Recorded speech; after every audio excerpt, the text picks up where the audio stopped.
To the DRC now, and opposition leader Moise Katumbi is calling for sanctions against the country's leaders. He says they are responsible for the deaths of protesters. The UN has meanwhile condemned the violence too. Opposition protesters on Monday took to the streets of Kinshasa. Several people were killed. CCTV's Chiahemen has more from the UN headquarters in New York.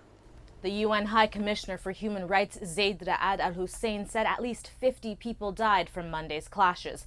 But the Congolese government has reported fewer deaths, putting the toll at 32. Zeid strongly condemned what he called clearly excessive use of force by defense and security forces, noting that some civilians were killed by gunshots to the head or chest. He warned of a large-scale crisis if the government doesn't pull back from its extremely confrontational position and build bridges with the opposition. The DRC's Electoral Commission has said the election will take place next year, but no clear timing has been set. MONUSCO, the UN mission in the DRC, called on political actors to refrain from acts that could lead to death and destruction of property. But beyond applying pressure, the peacekeeping mission's reach is limited. And while calls for UN Security Council sanctions have been brought to the table in the past, member states are too often split on the efficacy of imposing sanctions.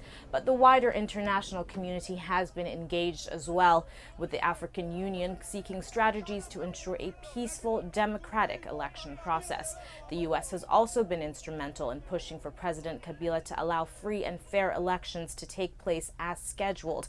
Washington pledged earlier this month to impose sanctions on those responsible for violence during upcoming elections, noting that the DRC government must respect the rights of peaceful protesters. Chiahemen, CCTV, New York.